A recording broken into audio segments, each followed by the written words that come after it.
এক-দুই করতে, করতে ৩টা-৪টা ঘন্টা পার হয়ে যাচ্ছে। তখন আমার মনে হচ্ছে যে আমি নিঃশ্বাস হারিয়ে যাচ্ছি, আমার দম আটকে যাচ্ছে। আমি কি করব? আমি কিছু ভেবে পাচ্ছিলাম না। কি করব? কোথায় যাব? কোন সময় কোন জায়গায় কাটাবো? আমি খালি এগুলো ভাবতাম। আমি নিরুপায় হয়ে গেছিলাম। আমি কারো কাছে কোনো খোঁজখবর পাচ্ছিলাম না যে আমি কি করব? তো আমার লাইফ মনে হচ্ছিল যে আমার এখানেই মনে হয় শেষ হয়ে যাবে। তো আমি কাজ শেষ করার পরে আমার হাতে একটা ৫০,০০০ টাকার একটা বান্ডিল ধরায় দিল। দিয়ে বলতেছে যে, "দেখো, তুমি যে আমার সাথে ৩-৪-৫ ঘন্টা কাটাইছো, এটা তোমার কাজের একটা মাইনে। তুমি এখানে প্রত্যেকদিন আসবা, আমার সাথে ২-৩ ঘন্টা সময় দিয়ে যাবা। আর আমি যে তোমাদের যে গেস্ট ধরায় দেবো তাদের সাথে সময় দিবা। তুমি প্রত্যেকদিন আসা ৫০,০০০ টাকার একটা বান্ডিল নিয়ে যাবা।" আমার নাম খাদিজা। আমি আসছি আপনাদের মাঝে থেকে, বগুড়া থেকে যুক্ত, আমার জীবনের কিছু গল্প বলার জন্য। আসলে আমি একটা জায়গায় চাকরিতে গেছিলাম, আমার বাবা স্টুডেন্ট একটা কোম্পানিতে। তো সেখানে একটা হোটেলে আমি কাজ করতে গেছিলাম রাঁধুনি হিসাবে।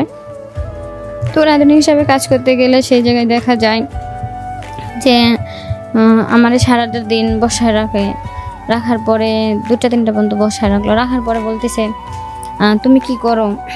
কোনো কাজ টাজ করতে পারো?" বললাম, "হ্যাঁ, আমি রান্না করতে পারি বা আমার হালকা পাতলা কিছু পড়াশোনাও জানা আছে।" পরে বলছে যে, "তাহলে তার কোনো কথাই নাই, যেহেতু তোমার সব কিছু জানাশোনা আছে, সেক্ষেত্রে তুমি কাজ করতেই পারো।" বলার পরে বলতেছে, "আসো, তোমার জন্য আমি রান্নাঘর দেখাই দিই।" পরে রান্নাঘরে গেলাম। রান্নাঘরে যাওয়ার পরে সে আমার রান্নাঘরে না নিয়ে আপনি ৩-৪ ঘন্টা আমার কাজ করাইলো। সে এমনভাবে জোরজবরদস্ত করে আমার ৩-৪ ঘন্টা ধরে কাজ করাইতেছিল যে আমার খুব কষ্ট হচ্ছিল, আমার খুব দম বাড়ায় যাচ্ছিল। সে বলছে যে, "তুমি কষ্ট করো ২-৩ ঘন্টা, তাহলে দেখবা তোমার হাতে আমি একটা জিনিস দিব, যেটা দেখতে পাইলে তুমি খুশি হয়ে যাবা।" তখন আমি বলতাম যে, "আমি এই কাজ করতে চাই না, আমি এখান থেকে চলে যেতে চাই, আমি এগুলো করতে চাই না।" তো সেক্ষেত্রে সে আমাকে ওখান থেকে বাড়াইতে দেয় না। বলছে যে, "না, তুমি এখান থেকে যাইতে পারবা না। কারণ এখানে তুমি আসছো তোমার ইচ্ছায় যাবে, আমাদের ইচ্ছায়।" নানান রকমের কথা কাটাকাটি করার পরে আমি কিছুতেই ওখান থেকে বাড়াতে পারতেছিলাম না। যখন ১-২ করতে, করতে ৩টা-৪টা ঘন্টা পার হয়ে যাচ্ছে, তখন আমার মনে হচ্ছে যে আমি নিঃশ্বাস হারিয়ে যাচ্ছি, আমার দম আটকে যাচ্ছে। আমি কি করব? আমি কিছু ভেবে পাচ্ছিলাম না। কি করব? কোথায় যাব? কোন সময় কোন জায়গায় কাটাবো? আমি খালি এগুলো ভাবতাম। আমি নিরুপায় হয়ে গেছিলাম। আমি কারো কাছে কোনো খোঁজখবর পাচ্ছিলাম না যে আমি কি করব? তো আমার লাইফ মনে হচ্ছিল যে আমার এখানেই মনে হয় শেষ হয়ে যাবে। তো আমি কাজ শেষ করার পরে আমার হাতে একটা ৫০,০০০ টাকার একটা বান্ডিল ধরায় দিল। দিয়ে বলতেছে যে, "দেখো, তুমি যে আমার সাথে ৩-৪-৫ ঘন্টা কাটাইছো, এটা তোমার কাজের একটা মাইনে।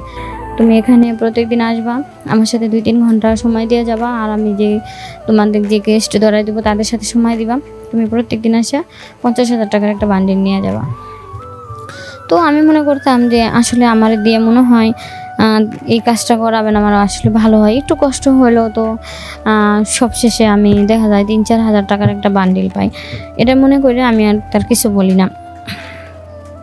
তো আমি ১-২ দিন করে এরকম করে কাজ করি, ভালো দেখি। তারপরে একদিন হঠাৎ শুনি যে আসলে সে আমার কাছে যে গেস্টগুলা দেয় ৩ জন ৪ জন করে, ৩-৪ ঘন্টায় যে ৮-৯টা গেস্ট দেয়, তাদের কাছে থেকে সে অনেক টাকা ইনকাম করে নেয়। একেকজনের কাছে থেকে আপনি ৫০,০০০ ৬০,০০০ টাকা করে ইনকাম করে।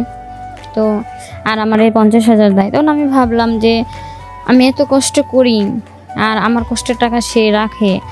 তো আমি সেই জন্য কিছু বলি না, কারণ আসলে তার দিয়ে তো আমার এই জায়গাটা ব্যবসা শুরু হয়েছে, তার দিয়ে আমার চলতে হচ্ছে, তার দিয়ে আমার সব কিছু ভাবতে হচ্ছে। তো আমি পরে একদিন হঠাৎ করে বললাম যে, "আমি আপনার এখানে আর কাজ করতে চাই না, কারণ আমি এখন চলে যাব, আমার দেশে এলাকাতে চলে যাব।" পরে বলতেছে যে, "দেখো, তুমি এখান থেকে আরও কিছুদিন কাজ করো, ১-৮ বছর কষ্ট করলে তুমি অনেক টাকার মালিক হয়ে যাবা, তখন তুমি বাড়িতে চলে যাও।" তখন আমি বলছি, "ঠিক আছে, আমাকে 50-50 যদি দেন তাহলে আমি এখানে থাকবো, কারণ আমি শুনছি যে আমার কাছে যারা আসে তারা আপনাদের অনেক টাকা দেয়।" তখন বলতেছে যে, "ঠিক আছে, তুমি যখন তাই চাও তাহলে তাই দিব তোমাকে। তোমার ৪ ঘন্টার জায়গায় তুমি আরও ২ ঘন্টা সময় এখানে বেশি দিতে হবে।" বললাম যে, "ঠিক আছে, আমি তাই দেব।" তো সেভাবে আমার দিন চলে যাচ্ছে, সময় চলে যাচ্ছে। কিন্তু আসলে আমি টাকা ইনকাম করতে, করতে ভুলাই গেছিলাম, টাকায় কি আসলে মানুষের সম্মান দেয়? টাকায় কি মানুষের সব কিছু দেয়? দেয় না। কারণ টাকা পয়সা মানুষের জীবনে সব কিছু করতে পারে না। সম্মানটা নষ্ট হয়ে যায়, সম্মান ডুবে যায়। টাকা পয়সা সবার সব কিছুতে সম্মান ওঠে না। আমি আমার মতো খুব কষ্টের মধ্যে সময় দিলাম, কাটাইলাম। কিন্তু যখন অনেক টাকা হয়ে গেল তখন ভাবছি যে আসলে আমি এখানে যাই করি ঢাকা শহরে, সেটা তো আমার দেশ গ্রামের লোকে জানবে না আমি কোথায় এত টাকা পাইছি, কি করছি। কারণ তারা তো টাকা হয় এটাই চিনবে যে আমার কাছে কত টাকা আছে, কি করছি না করছি, এটা দেখবে তারা। তারা আমার সম্মানটা দেখবে না, যে আমি সম্মান বেচে টাকা ইনকাম করছি, কারো কাছে থাইকে টাকা ইনকাম করছি, এটা কিন্তু কখনোই তারা দেখতে চাইবো না। তো সেই ক্ষেত্রে কিন্তু আসলে জীবনটা কিন্তু অনেক বড় একটা কঠিন। সে যত দূরই হোক না কেন, যত দূরই হোক, টাকা ইনকাম করার অনেক পর্যায়টা আছে। তাই বলে দেহ ব্যবসা করে টাকা ইনকাম করতে হবে এমন কথা না।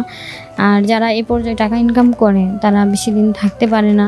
কারণ একটা জিনিস বুঝবেন, বিয়ের পরে যখন আপনি স্বামী আপনার কাছে যাবে, তখন যখন নিজের মনে থেকে এনজয় করতে না পারবে, রেস্ট ফিল করতে না পারবে, তখন কিন্তু নিজের কাছে নিজে অপরাধী হয়ে যাবেন যে আমি আমার স্বামীকে সুখ দিতে পারতেছি না। কেমনে দিতে পারবেন? কারণ আপনি তো তার রিজিকের জিনিস, সুখের জিনিসটা তো আরেকজনের কাছে শেয়ার করে দিচ্ছেন। তো আপনারা যেটাই মনে করেন, যেটাই ভাবেন, ভাবার আগে কাজ করবেন। টাকায় সম্মান দেয় না, টাকায় সব কিছু সমাধান করে না, টাকাতে সবাই সব কিছু পায় না। যে যেটা ভাবার চেষ্টা করবেন, করার চেষ্টা করবেন, জীবনটাকে গোছানোর চেষ্টা করবেন।